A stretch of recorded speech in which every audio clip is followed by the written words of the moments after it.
Non mais écoute, moi je veux bien, hein. À la limite, c'est ceux qui ont été se faire picouser qui avaient raison. T'as vu, Brown, il te dit plus ou moins que faut tout, il faut oublier, faut tout oublier, tout peut s'oublier. Ça, c'est les francs-maçons, ça. Je cherche même pas.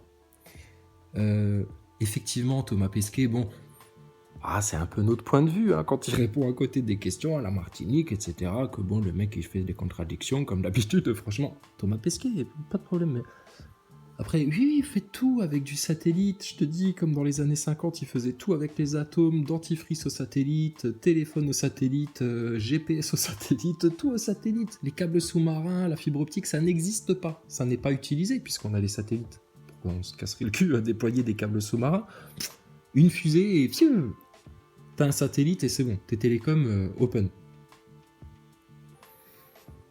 Bon, après, les francs-maçons, ils sont au courant sans être au courant, ils sont leaders mais pas leaders. Ils savent mais ils savent pas. T'es francs-maçons. Et puis après, alors t'as les nazaboys, alors t'as les hystériques, hein, les moutons enragés, les orgueilleux, les hypocrites, les menteurs. Bon bah ils sont foutus. Et puis alors t'as les nazaboys. Alors dans tout ça, alors les nazaboys, toujours ici un peu les nazaboys, parce que je veux bien à un moment donné vos histoires là. Il n'y a pas de complot, personne se fout de notre gueule. Tout le monde se dit la vérité dans l'humanité. Il y a que des gentils. Et plus tu montes dans la pyramide, plus ils sont gentils et honorables et vertueux et ils sont pas du tout là pour leurs propres intérêts. Ils seraient pas capables de développer un médicament pour se faire des milliards sur ton dos. On est bien d'accord. Sinon, ils nous en parleraient à la télé. On est bien d'accord. Bon, maintenant, le problème qui se passe, c'est qu'on a aussi des yeux pour voir. Hein, puis un cerveau pour réfléchir. Et alors à un moment donné, quand tu montres même à un enfant ce genre d'image, que ça saute aux yeux de tout le monde, qu'on se dit mais comment c'est Dieu possible? Comment les lois de la physique peuvent-elles être autant déviées, contredites par ce que nous montre la NASA? Moi je trouve ça fascinant, et c'est la preuve en image là. Bon alors là, t'enflamme pas, c'est pas la NASA, c'est les Chinois. Parce que les Chinois, je sais pas, ils ont décidé de révéler le poteau rose plus vite que les Américains, donc du coup, ils te laissent des boulettes encore plus flagrantes. Alors je te laisse regarder, Nazaboy, si tu vois quelque chose qui t'interpelle, qui te choque, Bon, après, je sais, t'auras toutes les bonnes excuses, le déni, pour dire oui, mais bon, si on calcule en joules, machin... Mais juste regarde pour l'instant et tu me dis s'il y a quelque chose qui te choque. Bouge pas. Alors, attends, voilà. C'est les Chinois. Enclenchez les fusées. Alors comme nous le disait Thomas Pesquet, hein, donc c'est là que ça pousse, hein, c'est là que... Wow, là il y a du souffle, là ça tremble, là ça décolle. T'as pas vu? Attends, je te remonte. Hein, faudrait quand même, bon, pour aller dans l'espace, bon, comme je te rappelle, hein, faut une grosse fusée, faut de la maquette, faut du fond vert, ça souffle. Faut 250 grammes de farine, un petit peu de beurre, et puis ça glisse tout seul. Hein. Je sais pas, les Nazaboy. Y a rien qui vous choque là. Si, vous avez vu la même chose que nous, on parle bien de ça. Une fusée qui décolle, les propulseurs.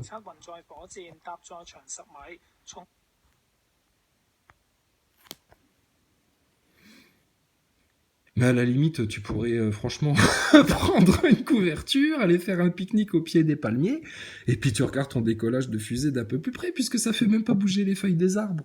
C'est qu'il n'y a rien à craindre. C'est bien fait les maquettes, hein.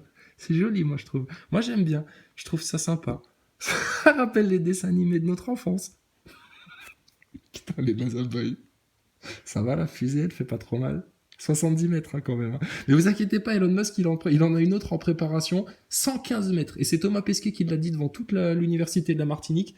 Ils la font plus grande parce que, forcément, pour aller sur la Lune, il faut embarquer plus de carburant. Le propulseur, il reste pas sous l'atmosphère, Pesquet? Et à la limite, une fois que t'es sorti de l'atmosphère, logiquement, c'est bon, hein, mission accomplie, hein, parce qu'après c'est le vide, hein. Après tu pètes un coup, t'as vu, même les feuilles des arbres ça bouge pas, tu pètes un coup et pfiou, tu vas vers la lune, Thomas Pesquet. Donc là, les contradictions là, de l'espace, là. Et donc là, une fois qu'ils se sont tous fait péter ça, là, de quelle autorité il vient parler, Brown? Il a même pas été capable de repérer cette arnaque-là, et il ose parler de science là dans son discours. Ouais, putain, c'est un équilibriste le mec, hein. Moi je veux bien avec son gros bide, il croit qu'il peut marcher sur un fil longtemps comme ça, mais à un moment donné, soit il va se casser la gueule, soit il va tomber l'entrejambe sur le fil. Zip, ça risque de lui couper un petit peu les parties, là. Mais bon, faut voir que les NASA Boys s'expliquent un jour, hein. La poussée sans la poussée, les astronautes qui se contredisent, wow, c'est un menu détail, hein, c'est un menu détail. Donc, quel intérêt vous avez encore à vous enfermer dans le déni, le mensonge, la surenchère, l'obstination, la jalousie, la haine, la calomnie, l'hypocrisie, l'orgueil? Regarde ça, regarde ça. Un tout petit palmier comme ça te calme. Et ça, c'est une brindille comparée à ce qu'étaient les arbres au départ, hein. Mais bon, ça c'est un autre sujet, les NASA Boys, hein. Faudrait surtout pas que vous vous rendiez compte de la réalité de votre monde. Ça vous délivrerait. Oh, quelle horreur. Donc bon, les NASA Boys, écoute, encore un autre mystère de l'espace. Comment est-il possible que, bon, quand même, la fusée, ça pousse, hein. Et puis c'est la fusée chinoise, hein. Ça envoie des kilojoules, là. Attention, c'est pas n'importe quoi, hein. Yora Yora Attention. Non, mais c'est parce que les Chinois, j'ai trouvé la solution. Les Chinois, ils sont plus écologistes que les autres. Donc, eux, quand ils développent des fusées qui font pas bobo aux arbres qui sont autour. Tu regardes partout, à Baïkonour, à la NASA, etc., c'est rasé autour, il n'y a rien, c'est un champ. Parce qu'il faudrait pas, justement, que les gens s'aperçoivent que tout est fait, enfin, beaucoup de choses sont faites en images de synthèse. Bah, sinon, les gens, ils comprendraient. Mais là, les Chinois, ils leur ont tellement lavé le cerveau, ils les ont tellement picousés, ils les ont tellement conditionnés que bon, c'est bon, ça passe. Même s'ils s'en aperçoivent, ils diront rien. Ils diront ah ouais, bravo, c'est beau, bravo le gouvernement, ah ouais, c'est super, ah ouais, c'est de la science, hein, ça se voit, hein, puisque les arbres ils bougent pas. Ah oui, je suis d'accord. Ah oui, c'est pas des arbres, c'est quoi? C'est des chipolatas. D'accord, oui, des chipolatas, si vous voulez. Un homme est une femme est un homme, pas de problème. Ah, on inversera tout ce que vous voudrez. Ils sont tellement obéissants, les Chinois. Ils voient ça, ils disent rien. Donc bon, par contre, vous, les NASA Boys, vous vivez quand même dans le pays des droits de l'homme, dans le pays de la liberté d'expression, hein, ne vous en déplaise, c'est encore Macron qui l'a rappelé en venant défendre un tableau pédophile. Hein. Rien d'autre à foutre, mais bon. Ne vous en déplaise, on est dans le pays quand même de la science, hein, des faits, de la rigueur. Euh, il est interdit d'être violent en France, c'est encore Macron qui l'a rappelé en Islande. En revenant sur l'affaire de l'agression de son petit-neveu, aucune violence n'est acceptable dans nos démocraties, et surtout pas chez nous, il a rajouté Macron, aucune violence. Je sais pas pourquoi le journaliste il lui a pas dit, mais est-ce que vous faites sur les manifestants, monsieur Macron? Mais il ose pas, le journaliste. Ils ont peur. Ils ont peur, parce qu'ils ont peur du diable, donc ils ont peur de Macron. C'est normal. Nous, on n'a pas peur du diable, donc on n'a pas peur de Macron. Nous, on dit la vérité. Et les arbres n'ont pas bougé. Les arbres n'ont pas bougé. Alors peut-être c'est les arbres chinois, peut-être si tu fais décoller la fusée depuis la Martinique, peut-être là les palmiers, ça va un peu frotter, quoi. Ça va un peu... Ça bouge, quoi. Tu vois, au moins les plumes des arbres, elles bougent, tu vois. Mais non, là, pas du tout. En Chine, pas du tout. C'est parce que c'est la propulsion écologique. Écologique, donc qui ne fait aucun mal à la nature. Thomas Pesquet devrait vraiment se pencher sur le sujet.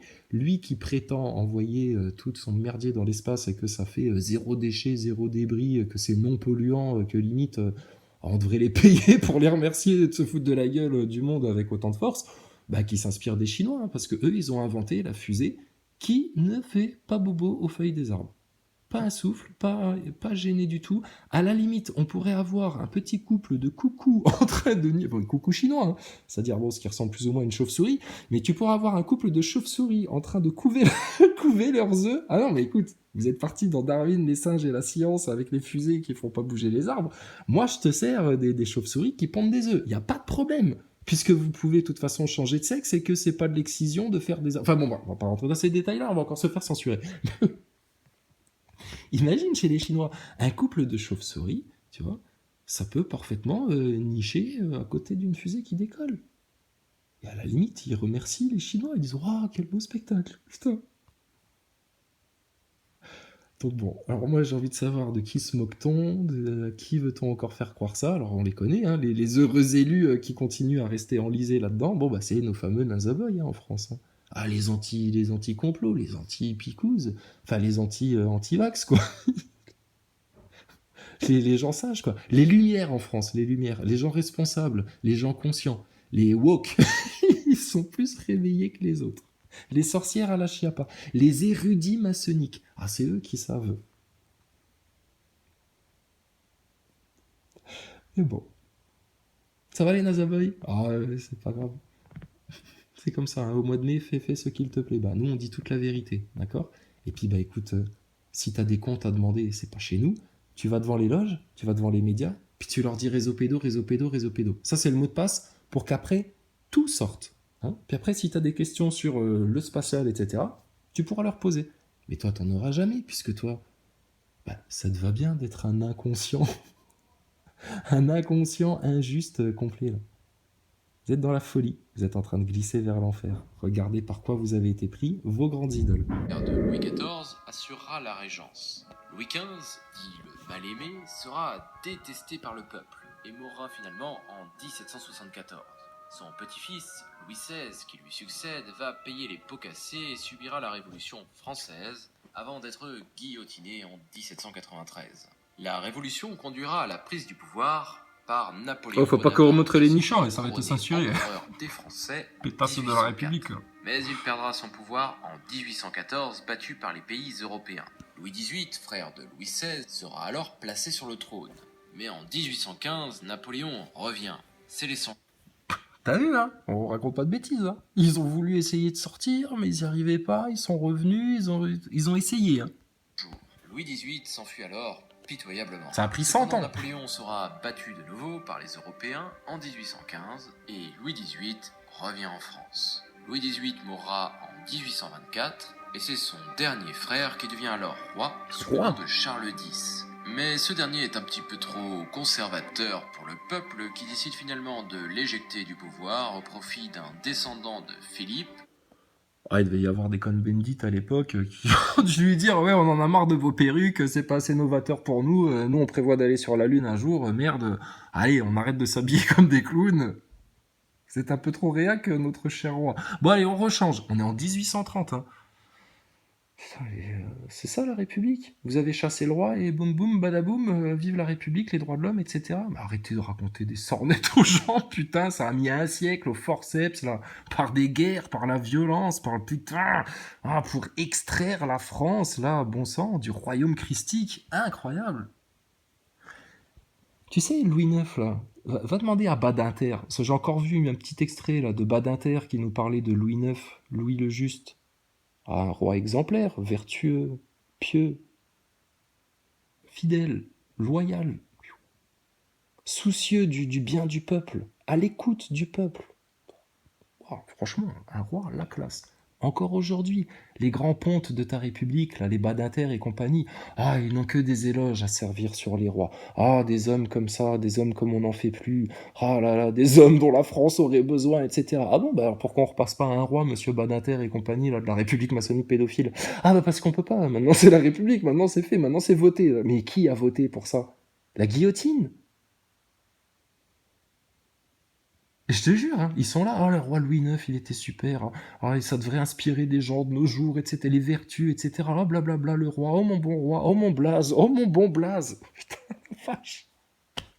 Qu'est-ce que t'attends pour le rappeler, ton roi? Badinter et compagnie. Vous êtes des neuneux finis, vous. Ils aiment se faire mal, hein, ces gens-là. Donc, bon, tout ça pour te montrer. 1789, ouais, bon, d'accord, un coup d'état maçonnique. Mais bon, en 1830, ils reviennent encore à un roi, tu sais. Enfin. Oh là là, quand même, c'était dur, la République, de s'imposer. Frère de Louis XIV, Louis-Philippe Ier. Cependant, ce dernier sera également éjecté du pouvoir en 1850 et la Deuxième République est proclamée. Le président de la République, qui est alors nommé, est un neveu de Napoléon Ier, qui, comme on aurait pu l'imaginer, va tout simplement proclamer le Second Empire. Ça pourrait être pire, c'était pire ça. Alors attends, l'autre, le roi, il était trop réac. L'autre, il se pointe là avec son doudou en hermine. Bon, il a pas le tablier blanc, mais c'est tout comme. Et ces moustaches là, c'est à la mode ça. Non mais honnêtement, c'est à la mode en 1852 les moustaches comme ça. Bah, pour capter l'énergie électromagnétique ambiante, Faire comme la Tartarie, j'entends bien, mais à un moment donné, il va falloir dire la vérité au peuple. Hein. Parce que sinon, s'ils la découvrent tout seul, oh, putain, je sais pas ce qu'ils vont faire de vous. Mais enfin bon.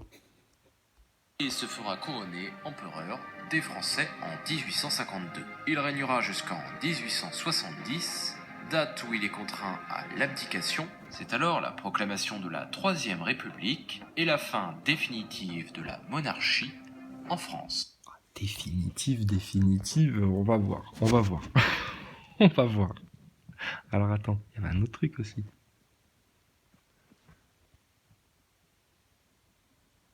Parce que... Ah si, attends, ça c'est un truc rigolo ça. Regarde, ça c'est un Azaboy. Ça c'est un Azaboy. Mais c'est pas ça que je voulais te montrer. Mais c'est un Azaboy qui va dans une maison hantée. Alors attends, hein, n'aie pas peur, hein, C'est pour de faux, Alors le Nazaboy il rentre, hein, il est tout sûr de sa science. Quand soudain on lui fait peur. Qu'est-ce que c'est? Ne t'inquiète pas, il se réveille vite le Nazaboy. Comme une petite souris.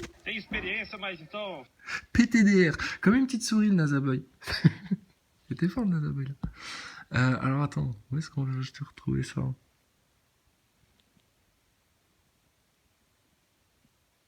Attends, bouge pas. Ah oui, c'était ça que je voulais te montrer. Donc voilà, alors c'est des orages, on appelle ça les Catatumbo, les éclairs de Catatumbo au Venezuela, pendant au moins 300 jours par an. Il y a des orages de fou comme ça à l'embouchure d'une rivière. Déjà un phénomène naturel étonnant. Pourquoi à l'endroit là, pendant 300 jours par an hein? Ben là, à ce moment-là, moi je dis, les réalisateurs d'Hollywood et tout, ils devraient aller tourner les images pour le film Thor et les Marvel à l'endroit là. Hein, puisqu'il y a bien un réalisateur et une actrice russe là qui vont dans la station spatiale, parce qu'il y a... On peut pas filmer l'effet d'apesanteur, on peut pas le reproduire sur Terre en studio. Il y a que dans la station qu'on peut avoir cet effet d'apesanteur. Et donc ça peut être vu ça depuis 250 miles. 400 km. Waouh! Et c'était même utilisé comme repère de navigation par les coloniaux, par les marins à l'époque. Fut un temps où ils savaient que la Terre était un globe qui tourne. Alors, avec une courbure, on peut voir ça à 400 km. Au-delà de la courbure, derrière la courbure. Mais quand Jamie de chez Jamie et Fred, il nous dit qu'un bateau, ça disparaît à 5 km derrière la courbure. Comment on peut voir ça à 400 km de distance sur Terre? Parce que quand t'es sur un bateau, plus ou moins, t'es à ras de l'eau, quoi. T'es à 0 en hauteur. Mais à 400 km, putain, on peut les voir. C'est fou. Je sais pas, moi, c'est des trucs comme ça, je sais pas. Ça devrait vous faire réfléchir, les Nazaboy. Mais bon, à la limite, vous, c'est pas votre fort hein, de réfléchir. Et alors, attends, regarde. C'est lui, là, divergent, là. Il sort encore un truc, là. Je dis, mais putain, c'est fou, ça. On pensait avoir tout compris sur la station spatiale, et on en découvre encore. Des trucs benets, où tu te dis, mais putain, effectivement, c'est l'évidence même. Alors, le gravitron. Tu sais ce que c'est, le gravitron? C'est dans les fêtes foraines, tu sais, où tu te mets là, comme ça, ah, par la force centrifuge, tu sais, t'es collé à la paroi, comme ça, t'as envie de dégueuler, tu sais. Trop bien, les manèges. Donc, le gravitron, c'est trop rigolo, le gravitron. T'es collé au mur, comme ça, par la force centrifuge. Bon. Ils vont à une vitesse, je sais pas... Ils prennent pas 3G quand ils font ça, on est d'accord. Bon. Des astronautes qui, eux, prennent des G pendant les entraînements. Ils sont dans l'ISS, qui tracent aussi, dans un truc circulaire comme ça, à 28 000 km/h. Putain, nom de Zeus. Nom de Zeus. Mais du coup, effectivement, comment ça se fait que les astronautes, ils sont pas mais collés contre le mur, là? Normalement, Thomas Pesquet, il devrait faire toutes ses vidéos en marchant comme toi sur Terre. Thomas Pesquet, vous êtes plus en apesanteur? Ah ben non, parce que figurez-vous qu'on vient de découvrir la force centrifuge. Bah on a bien découvert la ceinture de Van Allen il y a 15 jours, hein, donc bon, on vient de découvrir la force centrifuge. Et effectivement, ça ne fonctionne pas quand on fait tourner nos grosses pizzas, nos espèces de gros kebabs là, qu'on les fait tourner sur eux-mêmes. Il n'y a rien qui bouge dessus, ni la sauce, ni les saucisses, ni les cornichons, ni toute la garniture, ni les oignons, rien. Tu me mets tout, chef. Ouais, t'inquiète, parce qu'il va tout te mettre. Et alors? Donc, sur les kebabs et les pizzas de l'espace, la force centrifuge est inexistante. Ils peuvent les faire tourner dans tous les sens. Pas une goutte qui se barre. Et alors, apparemment, dans la station spatiale, pareil. Mais Thomas Pesquet, il y a une semaine encore, vous faisiez de l'impesanteur et là maintenant, vous marchez. Oui, mais rendez-vous bien compte. C'est à cause de la force centrifuge. On tourne tellement vite, Jamie et Fred. Écoutez-moi bien la petite voix. On tourne tellement vite autour du globe que, forcément, c'est comme dans le gravitron. Il y a une force centrifuge qui s'exerce. Et du coup, là, vous me voyez marcher, mais c'est un subterfuge d'Hollywood. On a juste penché la caméra de 90 degrés, car en réalité, je suis en train de marcher sur le mur extérieur au centre de rotation. C'est l'évidence même. Force centrifuge. 28 000 km/h. Je veux bien, il y a aucun blindage qui pourrait résister à un choc à ces vitesses-là, mais... Ah, il y a des déchets, mais il n'y a pas vraiment de déchets, t'as vu, c'est un peu à la martiniquaise, c'est bon, il y a des fois il y en a, des fois il n'y en a pas, il y a un blindage, mais il n'y a pas de blindage, mais en tout cas, ce qui est sûr, c'est que dans la station spatiale, il y a un moteur. Un moteur. Et ça, franchement... On l'a appris grâce à Thomas Pesquet. Dans la station spatiale, il y a un moteur. Un moteur. Alors, est-ce que c'est ça qu'on entend dans plusieurs vidéos qui fait...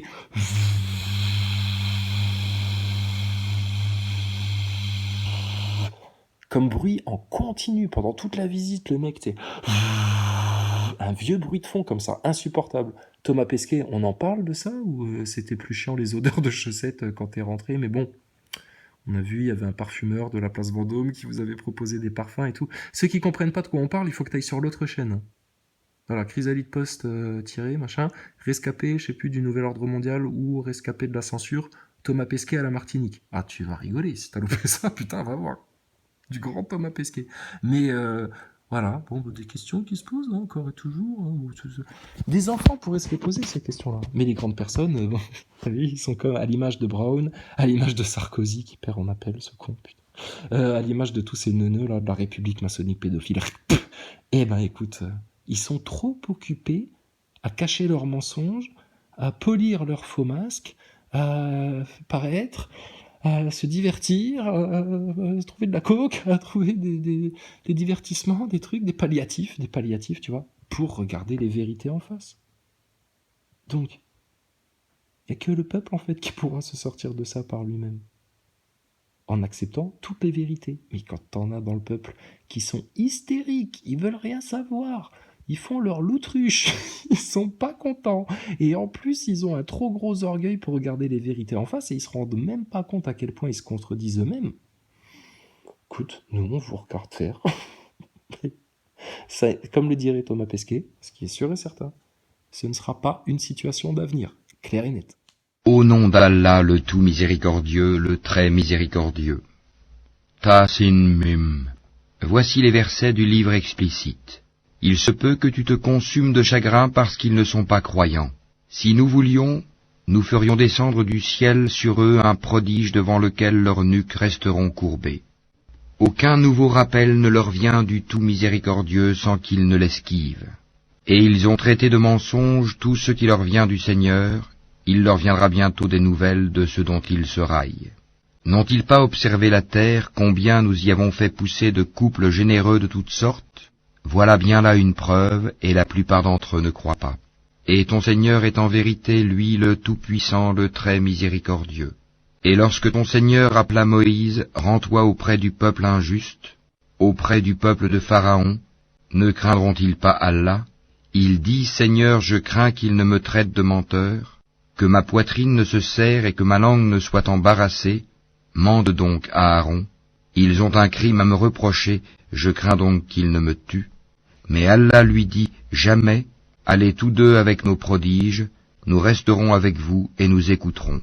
Rendez-vous donc tous deux auprès de Pharaon, puis dites, nous sommes les messagers du Seigneur de l'univers, pour que tu renvoies les enfants d'Israël avec nous. Ne t'avons-nous pas, dit Pharaon, élevé chez nous tout enfant, et n'as-tu pas demeuré parmi nous des années de ta vie? Puis tu as commis le méfait que tu as fait en dépit de toute reconnaissance. Je l'ai fait, dit Moïse, alors que j'étais encore du nombre des égarés. Je me suis donc enfui de vous quand j'ai eu peur de vous, puis mon Seigneur m'a donné la sagesse et m'a désigné parmi ses messagers. Est-ce là un bienfait de ta part que tu me rappelles avec reproche alors que tu as asservi les enfants d'Israël? Et qu'est-ce que le Seigneur de l'univers, dit Pharaon?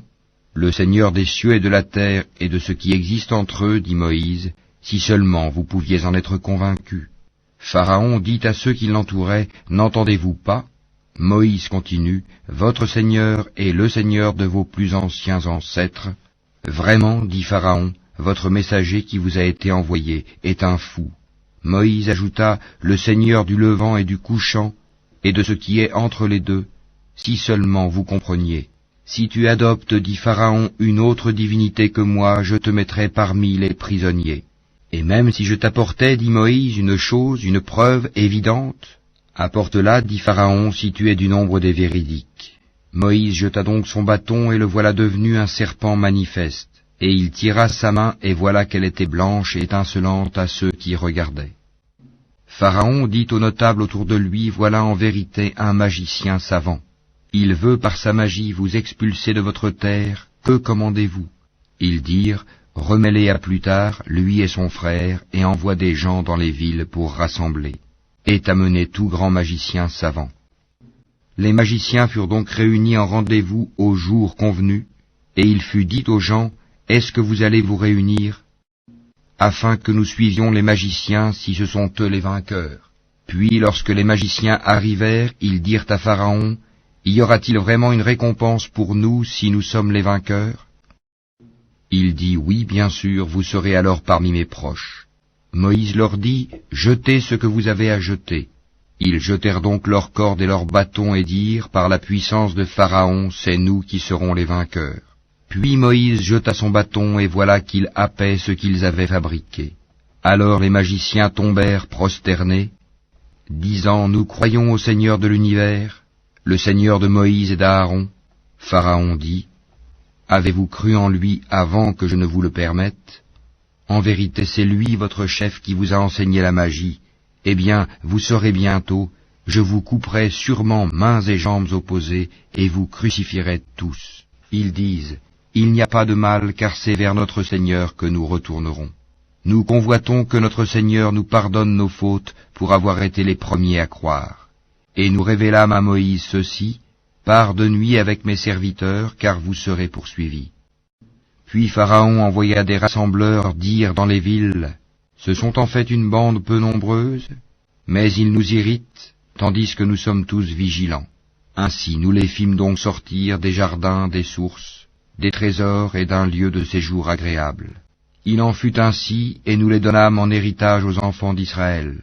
Au lever du soleil, ils les poursuivirent. Puis quand les deux parties se virent, les compagnons de Moïse dirent, nous allons être rejoints. Il dit, jamais, car j'ai avec moi mon Seigneur qui va me guider.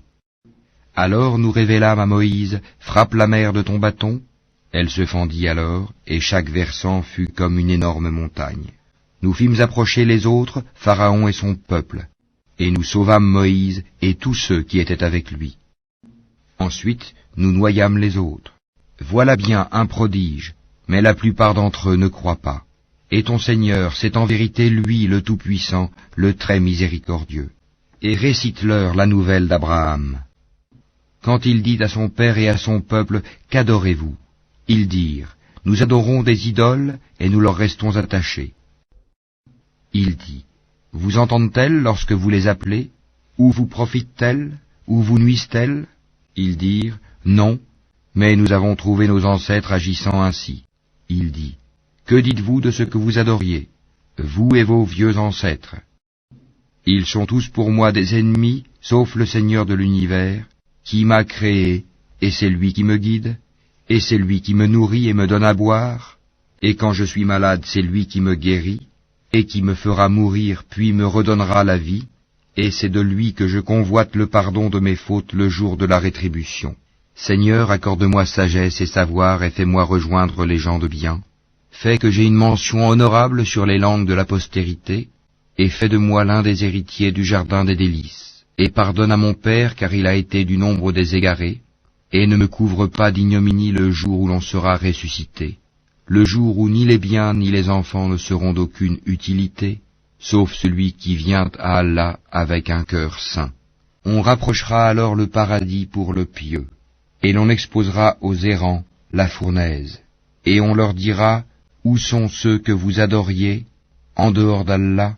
Vous secourent-ils ou se secourent-ils eux-mêmes? Ils y seront donc jetés pêle-mêle, et les errants aussi, ainsi que toutes les légions d'Iblis. Ils diront, tout en s'y querellant, par Allah nous étions certes dans un égarement évident, quand nous faisions de vous les égaux du Seigneur de l'univers. Ce ne sont que les criminels qui nous ont égarés, et nous n'avons pas d'intercesseurs, ni d'amis chaleureux. Si un retour nous était possible, alors nous serions parmi les croyants. Voilà bien là un signe, cependant la plupart d'entre eux ne croient pas. Et ton Seigneur, c'est lui vraiment le puissant, le très miséricordieux. Le peuple de Noé traita de menteurs les messagers. Lorsque Noé leur frère leur dit, « Ne craindrez-vous pas Allah? Je suis pour vous un messager digne de confiance. Craignez Allah donc et obéissez-moi. Et je ne vous demande pas de salaire pour cela, mon salaire n'incombe qu'au Seigneur de l'univers. Craignez Allah donc et obéissez-moi. » Ils dirent, « Croirons-nous en toi alors que ce sont les plus vils qui te suivent ?» Il dit, « Je ne sais pas ce que cela faisait. Leur compte n'incombe qu'à mon Seigneur, si seulement vous êtes conscients. Je ne suis pas celui qui repousse les croyants. Je ne suis qu'un avertisseur explicite. » Ils dirent, « Si tu ne cesses pas, Noé, tu seras certainement du nombre des lapidés. » Il dit, « Ô mon Seigneur, mon peuple me traite de menteur. Tranche donc clairement entre eux et moi, et sauve-moi ainsi que ceux des croyants qui sont avec moi. » Nous le sauvâmes donc de même que ceux qui étaient avec lui dans l'arche, pleinement chargés. Et ensuite nous noyâmes le reste, les infidèles. Voilà bien là un signe, cependant la plupart d'entre eux ne croient pas. Et ton Seigneur, c'est lui vraiment le puissant, le très miséricordieux. Les Ahad traitèrent de menteurs les envoyés. Et quand Houd, leur frère, leur dit, « Ne craindrez-vous pas Allah? Je suis pour vous un messager digne de confiance. Craignez Allah donc et obéissez-moi. Et je ne vous demande pas de salaire pour cela, mon salaire n'incombe qu'au Seigneur de l'univers. Bâtissez-vous par frivolité sur chaque colline un monument?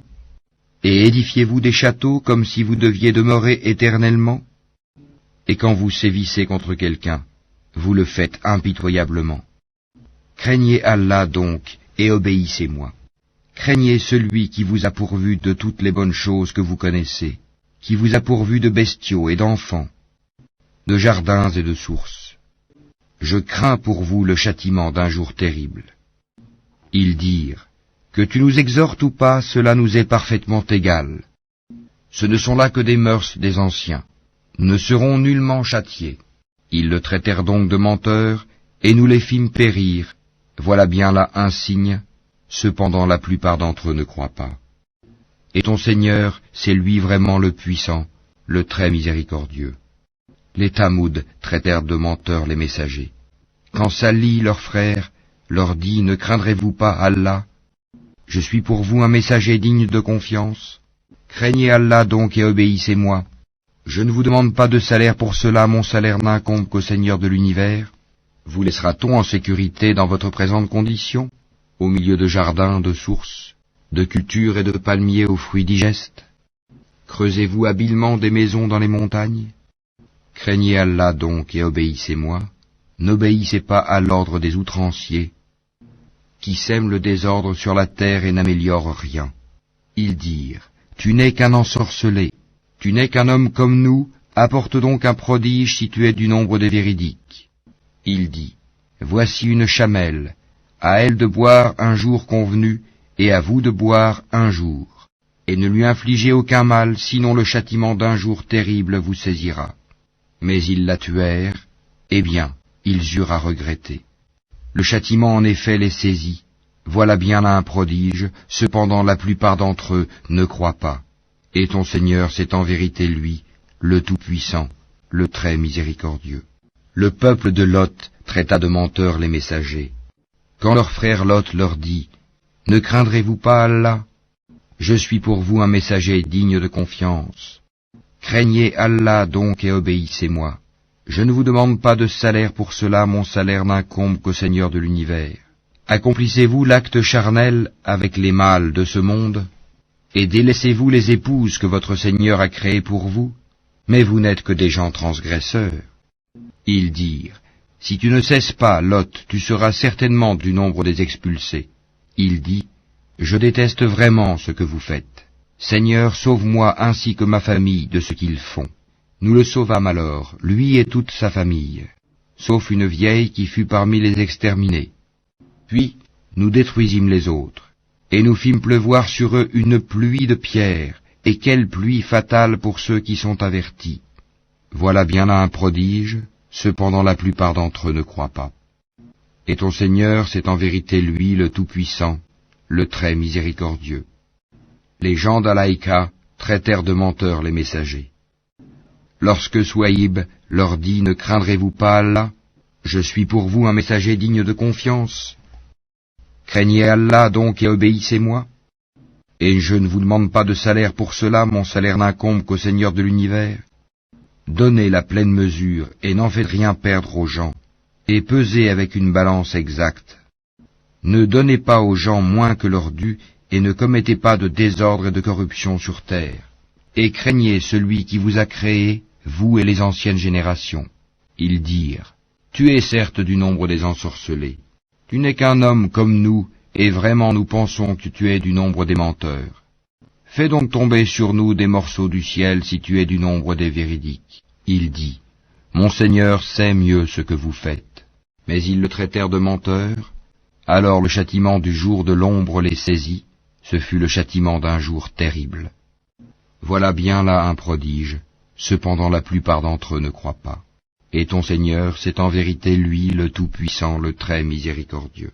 Ce Coran-ci, c'est le Seigneur de l'univers qui l'a fait descendre, et l'Esprit fidèle est descendu avec cela, sur ton cœur, pour que tu sois du nombre des avertisseurs, en une langue arabe très claire.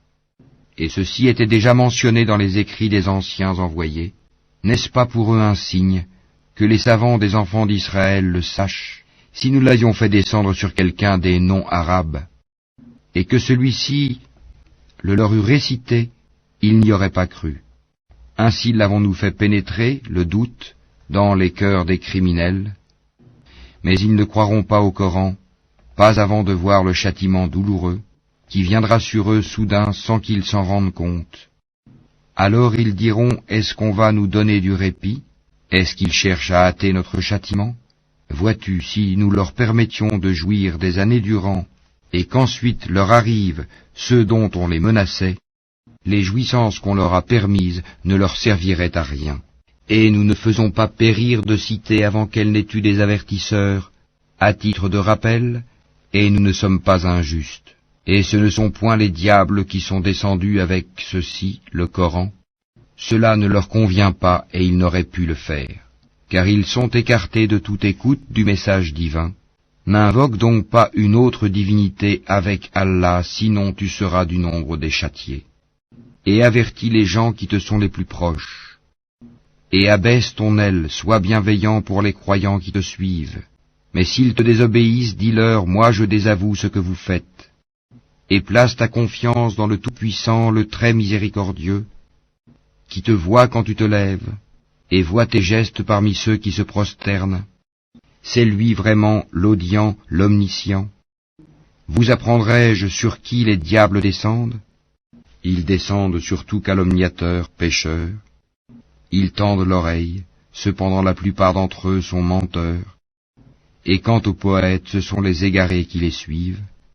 Ne vois-tu pas qu'ils divaguent dans chaque vallée, et qu'ils disent ce qu'ils ne font pas, à part ceux qui croient et font de bonnes œuvres, qui invoquent souvent le nom d'Allah et se défendent contre les torts qu'on leur a faits, les injustes verront bientôt le revirement qu'ils éprouveront.